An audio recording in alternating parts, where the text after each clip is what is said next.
Look at that emotion.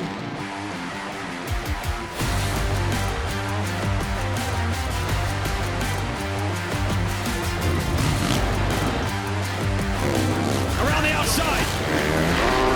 It's time to bring the action. Yeah, welcome back. It's SMX Insider. The Jasons here, Weigandt and Thomas, after round 2 of Pro Motocross from Northern California in Hangtown, all part of the Super Motocross World Championship. Look, I didn't think this was possible, JT. So we have Haiden Deegan, a 17-year-old sensation, a rookie, famous on YouTube, social media, all of it. He wins the first moto of his career in really only the second real full-time Pro Motocross race of his career. And that's probably not the biggest story from the weekend, because even crazier than that, the brothers Lawrence have swept again. We never had two brothers win both classes on the same day in the history of the series until last weekend, and they just did it again. This is incredible. Well, you can't make me choose here because I know better than to go again anything Deegan. The YouTubers will be after me. They'll be in my comments. They'll be in my mentions.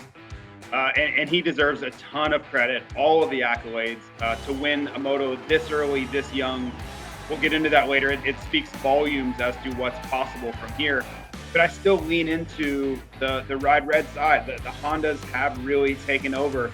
The two Lawrence brothers have won back-to-back weekends in both classes. And if you were ever looking for a story that could really grab headlines, these two brothers coming over from Australia, then to Europe, then to America, and now seemingly taking the sport over here. This really is it's something. Let's focus in on Jett winning the 450 class again. You raced this series a long time, and now you're watching trackside. Okay, so he just nudges Chase Sexton at round 1, Fox Raceway. Now Sexton is out with a concussion. Suddenly, everyone who was 40-some seconds behind Jett at round 1 is 4 seconds behind at round 2. So if you're Dylan Ferrandis, Aaron Plessinger, Cooper Webb, you're thinking, oh, I just made huge progress. I'm 40 seconds closer than I was 1 week earlier. But are we seeing Jett just winning again by as much as he needs to win by? Do you think they're as close as the numbers actually say they are? No, and I think there's two things at play. I think one, he's being the ultimate race manager. He has proven time and time again that he knows how to do that. He is fine with winning by small margins. He goes to a place where he feels comfortable. He can mark the other rider behind them, and he will just sit there in that cushion and win the race. On top of that, I think the track was very tricky this weekend. It was very easy to make a mistake, and he was very conscious of that. But I think this track specifically was one you really didn't want to go any faster than you absolutely had to.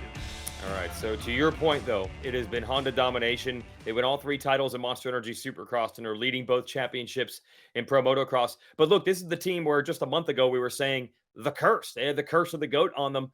They hadn't won in 20 years. Now it's all going the right direction. So we're going to get a little insight here. We're going to talk to the crew chief for the team who's been there through the lows and the highs for our big interview. Big interview time. It's always good to put the spotlight on people who are in these trenches all the time. We got the crew chief for Team Honda HRC, Shane Drew. Hey, you've been through the highs and lows, but right now it doesn't get much better than how it's turning right now. Yeah, other than a small hiccup this past week, but Chase, yeah. You see him go to the inside, he catches a rut long, ruses the front end, stop me if you've heard that before, and high side's pretty hard into the next jump. So thankfully he was able to get up and continue. yeah, the season, we've been working super hard for years and years and years, and it's finally paying off, right? So we got a bike, we got a good team, we got great riders, and it's finally the pieces are coming together, but we'll soak it up as long as we can. Hunter Lawrence is the 250 East champion. Jett Lawrence is the 250 West champion. Chase Sexton taking the 450 title. It's funny because I was talking to you at Salt Lake City, and it was finally becoming reality. You're finally going to win this title, and you talked about how long you've been chasing it. I mean, you were there when Carmichael won 20 years ago. I was here. I've been a Honda since 97, right? So I left for 5 years, but mainly since 97. So yeah, I was here. Me and Lars are probably the only team members that were here in 03 when Ricky won it. Yeah, it's been 20 long years, man. And there isn't a formula, I don't think. There's nothing you did this year where you can say, like, if we had just done this 8 years ago, it would have guaranteed success? Or is there stuff you've learned through the years? Yeah, there's no guarantee ever, right? But yeah, every year we try to improve. Like, man, we didn't do this very good. We need a better bike. We need to do this better with the team. We need different morale or whatever. Yeah. So you're always evaluating and trying to get better. Right. But yeah, I just think, like, say, all the chess pieces came together. We have a really good group of guys. We have a really good couple of motorcycles and fantastic riders. So Talk about your background here. You used to race these races to a degree back in the day, right? Yeah. If you really want to talk about that, Okay, yeah. you're right. Yeah. Well, you're fast in Canada. I was top 5 through 10 guy in Canada for many years. I come down and rode 6 nationals on average, probably. A few supercrosses. Had a 2-digit national number a couple years down here. Yeah. That's legit. Yeah. So that's my background is racing. How do you end up in this position? You're a mechanics chassis guy, now crew chief. I wasn't good enough at racing, which almost everybody on here is a frustrated racer. So, I had an opportunity to come down and work for Noli and Yamaha back in '95. Okay. So I worked '95 and '96 there. Yeah. Got a great opportunity to come to Honda in '97, and this is my home. Being chassis suspension crew chief guy, it's a black art. There's nothing on paper that says do it this way. How difficult is that job to wrap your arms around when so much of it is just feel and philosophy? What I've learned the hard way too many times is you think there is something on paper. You do it this way. Yes. And then you fight it, and finally you get a different rider that absolutely doesn't work. And we're going to do this way, and that works for them. So it's like, you have to be open-minded and try all sorts of stuff. And then when you have young guys coming through like the Lawrence brothers right now, how much do they know about testing at first, and how much do you have to teach them, and then eventually they know what to do? That's a work in progress with every rider. Even if they've been around for a long time, sometimes they aren't that good at testing. Or they're good at testing engines but not chassis or something like that. But when you got like the whole Lawrence package with Darren Lawrence and stuff, he's taught them really well. The biggest thing with testing is takes time. You have to put the effort in. There is no magic setting you're going to come up with in 2 shots at it. So it's just, if it ain't working, you just keep working, and you keep working, and you keep working. And that's what they're so good at. Sounds like what you guys done here for the last 20 years. Just kept working, and finally it's working. Yes. Enjoy it while it lasts, right? I will, because as we know, it could change at any moment. I've been here a long time, right? Yes. So I've been to a few Anaheims, A1s, where we've had no riders because everybody's hurt. Anaheim won? Yeah, and we think, okay, we got a good shot at it this year, and we have no riders. So, I'll soak it up as long as I can. You're gonna. Honda's got it all rolling, even without Chase Sexton right now. Yeah, hopefully have him back as soon as possible. Yep. Because we got to give Jett some competition out here. We would like to see that. 30-second board. Let's turn it sideways and get to the hot topics in the sport. This is wild. We keep adding new teams. We've already heard Triumph is going to go racing in Super Motocross World Championship next year. There's a lot of rumors that Ducati, along a road racing brand, is going to go motocross and maybe Supercross racing down the line. And now Beta, who we had kind of quietly heard in the background, Beta, a trials and enduro brand, will just this weekend, a huge splash. They're racing Supercross next year with Benny Bloss. Yeah, and they've been around in MXGP for a bit. They've been working towards this goal. Jeremy Van Horbeek was racing the Beta and was finding success. There were certain dynamics and certain tracks where they were doing a little bit better than the other, and that's normal as they continue to develop this motocross side of the brand. But yes, this is a huge step forward, jumping into the deep end for 2024, it sounds, and Monster Energy Supercross. So the more the merrier. It sounds like there are more maybe Italian brands on the way, but this is awesome. This sounds great. Yeah, and Benny, who got hurt at the end of Supercross, he's always fast, so you never know. He could really do some damage on that bike if they put that thing together. That'll be in Supercross next year, and they said maybe select motocross rounds, but they're starting with just half the season next season. We mentioned it at the top of the show, but we got to give credit here to Danger Boy, and we'll talk more when we get into Fowler's facts, but it's amazing for Haiden Deegan to do this at age 17, and what impresses me the most, look at how well he held up under pressure from a guy who's won a lot, his teammate, Justin Cooper. Yeah, this is incredible. And I think the most impressive part of this was how he got it done. Justin Cooper was sitting there the entire time, and Haiden was very aware of who was back there. He knows Justin Cooper has been a championship contender in this class for a very long time. And he also knows that Justin Cooper really wants to win, right? He's coming off of not such a great opener, and this was an opportunity for him to go win. And he's got this rookie, and I'm putting myself into the mind of Haiden coming down to these last few laps where Justin Cooper's trying to close the gap. It would have been so easy for him to fold there and let his experienced veteran teammate go by, but no. Haiden picked the pace up. He really showed, I think, his fitness and his determination, and that he belongs. And that is a huge step in Hayden's process, is to deliver a message to not only Hunter, Justin Cooper, and whoever else fancies themselves as champion of this class, that he can stay there at the front, and when it comes down to the last few laps, he can actually extend the lead back out. Yeah, I think there was actually some bristling from the Deegan camp with a lot of us experts saying like, well, he's a rookie. He's there to learn. It'll come eventually. I think he genuinely is like, no, if I'm racing, I'm trying to win races. And if I'm in a series, I want to win the title no matter how young I am. So this is definitely something to watch going forward. Although I must mention, he's never been to our next track at Thunder Valley. So we'll see how quickly he can learn that. Man, with the highs also come lows. We had some nasty first turn wrecks in both classes over the weekend. First of all, Jeremy Martin, it goes from bad to worse. Season was not going well, and this was gruesome that we actually had this footage. And unfortunately, J-Mart 250 class is going to be out for a while, JT. Tough deal. Just seems like when you can't really go any further down, more lows for J-Mart. And he was so optimistic coming into this series. He was talking championship and a bounce back opportunity and all those things. And he gets off to this horrible opener right at Paula. Just nothing goes to plan. And you're like, okay, well, surely it's going to get better from here. And then no, it gets worse. First corner, big injury. And yeah, you just hope that mentally he can find a way to come back from this, because losing him, if he decided that this was it would be a big blow to the sport. It's the two-time champion we're talking about. He adds a lot. Of course, his family is so involved in the sport, hosting one of these Pro Motocross events. And just hoping for the best for J-Mart. But man, that was gruesome. Yeah, in the last couple of years, he has definitely taken some hits. He's 30 years old now, so hopefully we get him back sooner rather than later. Than the 450 class. I mean, this is just carnage. This is like, I don't know, 6-8 bikes, and this crash just kept going. I saw Grant Harlan sitting in a hay bale. JT, I swear bikes were still crashing, and he was already out. Yeah, and I think it could have been a lot worse. When you have guys that are crashing at that high of speed and there's that much body and metal flying in every direction, you start to think about the worst case scenario sometimes. But it looked like everybody got up. I'm sure people were banged up and maybe some smaller injuries, but we were able to keep racing. A lot of the guys, even like Corey Karsten, got up and tried to do laps. Grant Harlan got back into the race. I was actually standing in the mechanics area when he came in to make some adjustments so he could try to get back out there and still get some points. So one, it speaks to how fast and violent this sport is, but also two, these guys are warriors. Grant Harlan flipped through the air, took out several tough blocks, got up, and his first thought was, I need to get back out there and try to get some points. Yeah, well, Grant's one of these privateers that knows the door's open. Super Motocross World Championship to make big money in the playoffs coming in September. So every point's going to count for him and a lot of others that were down there.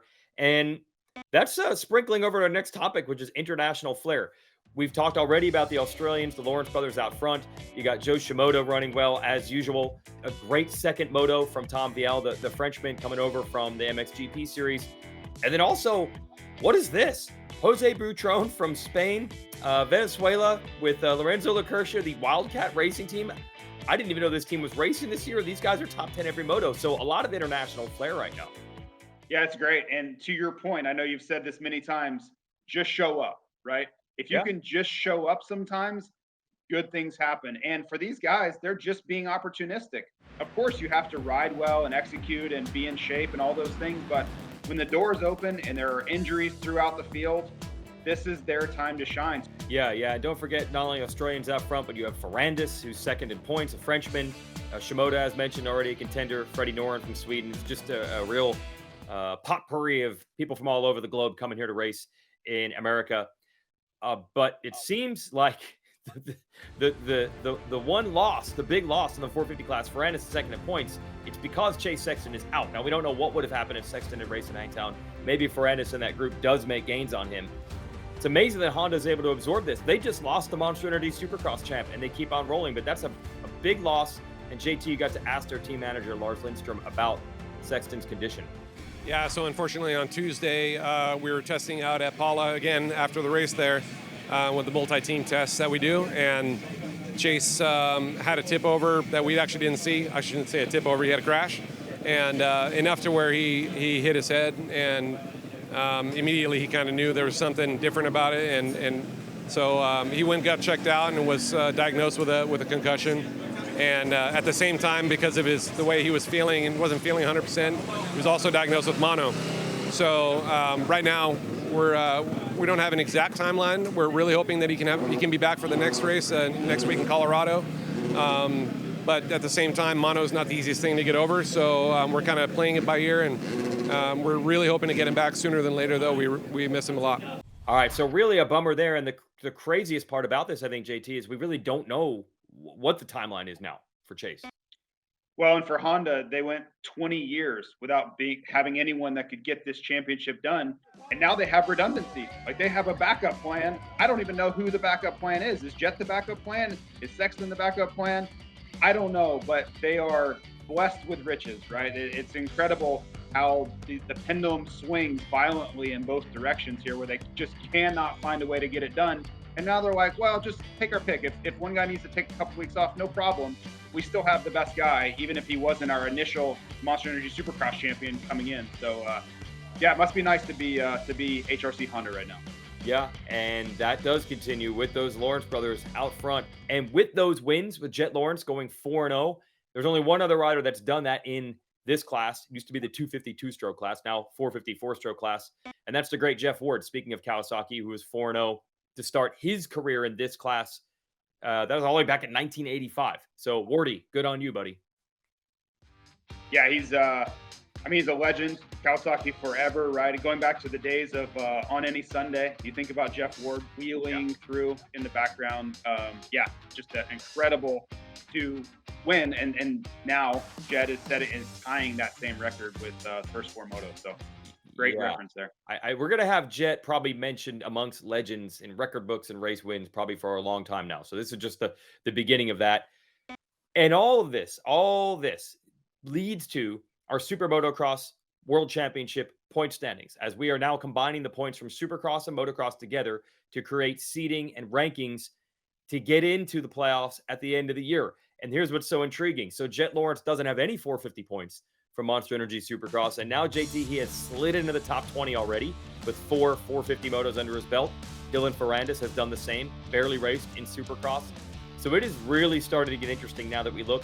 Here's the big mover, Cooper Webb, quietly looking to get into that number one rank because Sexton didn't score points over the weekend. This is playing out well for Cooper. Yeah, and Webb is going to be a big benefactor, right? And it goes back to the just show up thing. He is going to be paid dividends as we roll into September and these playoffs go. Who knows what happens in this Pro Motocross Championship? Stranger things have happened than Cooper Webb sitting around, racking up points, and then being really opportunistic when opportunity is there. So we'll see how that plays out. But you think about how that looks in September, he's doing himself a lot of favors by climbing up the rankings here with guys like Sexton out and Tomac out and a lot of the just unfortunate injuries that have happened. But I have a feeling that Jett's going to continue to climb the leaderboard here. Don't quote me on that, but if there's a place that I could make a wager on Jett continuing to climb, let me know, because I would be very interested. Don't bother, because the odds against it would be so small. If you bet $1, you'd make $1.01 for Jett winning these races. That's how good it looks right now. And here's what they're all chasing. We're actually going to post the payout here so everybody knows. In the Super Motocross World Championship of the 450 division, the world champion will win $1 million. Now, that sounds awesome and spectacular, no doubt about it. But there have been $1 million prizes. We had the Monster Energy Cup back in the day, and a couple riders, Ryan Villapoto, Eli Tomac, Marvin Muscan, won the $1 million payout. Not only is the $1 million payout in that class a headline, but it's $500,000 to win the 250 championship. But all the other positions, when you look here, what sticks out to me is $100,000 for 8th place overall in the 450 rankings. Just an example, $25,000, I believe, for 22nd in the 450 class. So what sticks out to me here, JT, is all these riders on the sidelines. Maybe they're struggling. You use the term silver lining. That's the silver lining. If you can just get in and do something, you're still going to make a ton of money in September. Yeah, that headline number, $5.5 million is awesome. And the winner is going to get the lion's share of that, which he should. But to me, the most impressive part is the breadth, right? You go down the list and it is significant amounts of money as you go lower into the field. And if you're a privateer guy, even if you're one of the factory guys that happens to make a lot of money, this is money that grabs your attention. And I think it's great for the sport. Thank you to all the powers that be.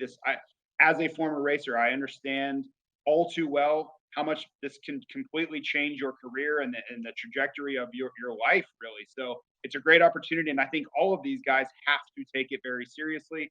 Even on the days where you're just not feeling it, you have to think about what this 1 or 2 or 3 positions can look like when it comes to September. And you're, instead of getting 10th in the series, you got 8th. Guess what? That was an extra 50 grand or something insane. So it's real money we're talking about. And yeah, I think everyone involved should be commended for bringing this to light. Yeah, and we'll flesh that out. Put the microscope on Chase Sexton. When does he return? I think in previous years, a rider at his status, if he's not 100%, just stays on the sidelines. Doesn't want to get beat. But he'd be giving up a lot of money if he does not come back. So we're going to see how it changes the game for the riders at the top to have this kind of change. $5.5 million on the line. And our final thing, next race, we're going to Lakewood, Colorado. That race is over a mile high in elevation. So how do you think that's going to change the game there for bikes and bodies? It is a big change. I would say first and foremost, the one big difference is all these guys will go to first gear starts. And you couple that with, we're using these starting grates, which is a new dynamic completely altogether. How do they make that adjustment? Because you can't just go home and then do first gear starts and be like, okay, that's going to work, because you're at sea level. That doesn't work the same way. So I would expect a lot of testing and a lot of many practice starts as they can do.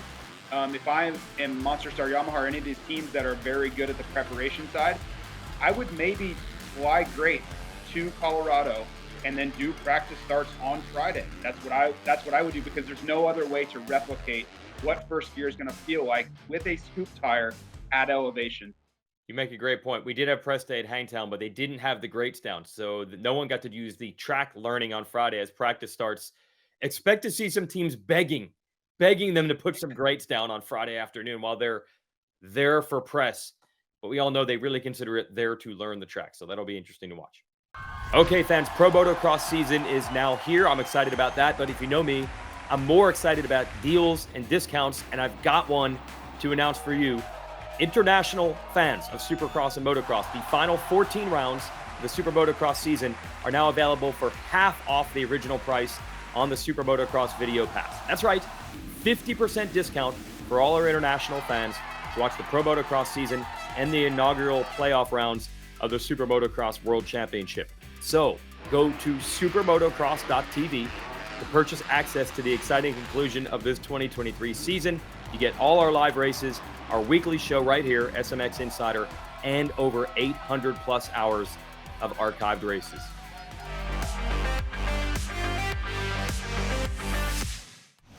Welcome to Fowler's Facts. We bring on our staff statistician, Clinton Fowler, to dive into the numbers. This will be the Haiden Deegan edition.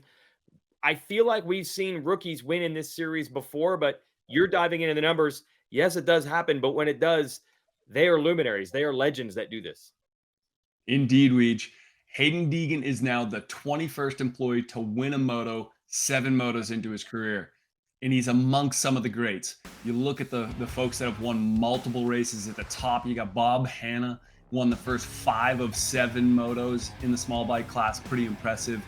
Not surprisingly, you see guys like Ricky Carmichael, Grant Langston's up there. And then, of course, your broadcast partner, James Stewart, with 3 of 7. But Weege, the thing that really sticks out for me is looking through the 21 people. Not a lot have won in the last 10, even 20 years. And so the guys that show up, Eli Tomac won one in 2010, Dylan Ferrandis in 2017, Hunter Lawrence in 2019, but they only won 1 moto. So it just doesn't seem like it's a normal thing these days. JT, I want to ask you about that. I've heard a lot of teams and riders say that with 250Fs, they're faster, they're heavier, they're more powerful than the bikes used to be back in the day. And you're not going to see rookies do this. And even Ferrandis getting in the list. Look, he had raced MXGP for years before he got that in his rookie year in America. So people were saying you're not going to see this anymore. JT, we just saw it. I wasn't the one saying this. If you look at the level of involvement from the OEM side, getting younger and younger, right? They're on really good equipment early on. And we have to also think Haiden Deegan was on a Superman a year and a half ago, which he mentioned on the podium. But I think the bikes are so capable now. And when I look back, to go really fast on a 125, in my opinion, was much more difficult because you had a power band, they were slower. You really had to think about how to get the most amount of power out of the motorcycle and carry momentum. These 250s are easier to ride. Yes, they're faster and heavier, but they're easier to ride. They're easier to go faster on. So You can break that down however you want. I don't buy into the narrative that it's going to be tougher and more difficult for younger guys to go fast. If anything, I think these bikes allow you to go much faster, much earlier. Okay, interesting. Yeah, we have not seen it as much. And I even want to say, Hannah winning it, it might have been the all-time sensation of the sport when he broke through. They literally had T-shirts at the track back in the 70s that said, who the hell is Bob Hannah? Because it was such a shock for him to come out and win those 5 of the first 7. That's still the all-time mark. And I know, Clinton, it's not just the fact that Deegan did this, but it's also how he did it that you want to analyze here. Yeah, Haiden Deegan's racecraft at Hangtown in that first moto was impressive. It just seemed like that of a veteran. And so you look at the beginning, he got an amazing hole shot out to an early lead. He set some blistering fast laps in the first 3 laps. They were the fastest of those laps. And then he rode within himself for multiple laps. That gave Justin Cooper, though, the ability to catch back up. But maybe the most impressive part for me is on lap 15 with 2 laps to go, Justin Cooper with him 1 second, and he lays down a lap time that's 1.4 seconds better than Justin Cooper at the end of the race. The response there to me is just that of a veteran. And just, JT, when I look at that, it's like he managed the race beautifully right from the start all the way to that second to last lap. And so just really impressive maturity and racecraft out of Haiden Deegan. Yeah, the early laps for me, not a surprise, right? These kids are groomed, and that's what they train for as amateurs, is to sprint early and as fast as possible for a few laps. And a lot of these amateur races, the race would be over by then. But let's think about, he only had 6 Pro Motocross motos to his credit at that point going into that moto. So for him to be that strong, to be able to answer the bell, just like you mentioned, late in the moto, and I believe that's what Justin Cooper was trying to accomplish. He wanted to get him into the deep water late in the moto and then see what he's got. And I thought that Haiden Deegan did a fantastic job of answering there, dropping his lap time. And I think if you asked Justin Cooper in his most honest moment, he would have been surprised too at what Haiden Deegan was able to do there late. Yeah, Cooper in the press conference even said he thought that he might fade or make a mistake, and he was just kind of settling in, and he said, I got to give him credit. He was strong to the end. No doubt he's fit. One other thing, it's not just the rookie, it's the age situation here. So what do you see when you dive into a 17-year-old doing this so soon? Yeah, Weege, he's from what I can tell, it looks like he's the 12th youngest to win a moto. Brock Glover actually being the youngest by 3 days, with Robbie Bernard, the second youngest. But I mean, the list I look at young ages, I mean, you got James Stewart and Ron Lachine, Travis Pastrana, Ricky Carmichael, Jett Lawrence, just a few months younger than him. So again, back to that, the top point we made, he's just amongst some impressive names this early in his career. But one other stat I want you to throw out. So Deegan wins in his 7th moto ever in this class. How many did it take for Jett to get one? It took Jett a fair amount more, guys. It took Jett 22 motos to get to his first one. So he's progressing pretty nicely. All right. We'll see how that bodes well for the future. We could be looking at Lawrence family versus Deegan family all over this thing for a long, long time. This is just a start. Thanks, Clinton. It's great to chat, guys. Okay, we're going to wrap this show up. Keep on watching this weekend. We'll have more live coverage of Pro Motocross on Peacock. It starts with Race Day Live, presented by motosport.com at noon Eastern, and then 3 Eastern, we will start 4.5 hours of moto coverage, again, on Peacock. I'll be there, Jason will be there, and James Stewart will join us in the booth. Look, Jett Lawrence has dominated so far, but we have seen a couple of previous seasons where a rider dominated, and then things turn wild in Colorado. So that's why you got to keep watching, everybody, right?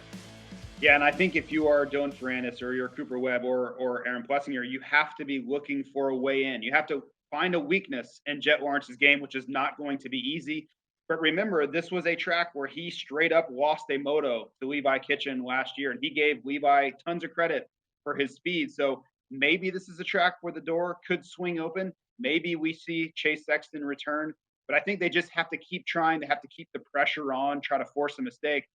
It's not going to be easy, though. Jett has everything dialed so far: the starts, the fitness, the raw speed. And historically, the Hondas have had a really strong game at elevation. So I would say good luck to them. It's not going to be easy, but what else can they do? They've got to try to find a way to beat this thing that is Jett Lawrence. It's so crazy how quickly the paradigm has shifted. This is the 19-year-old rookie, and the established previous champion veterans, they're trying to figure him out. He's already got them figured out. That is wild how this has worked. So that's why I got to keep watching the races every weekend, because we could have some history in the making. We'll see you this weekend in Colorado, everybody. Thanks for watching SMX Insider.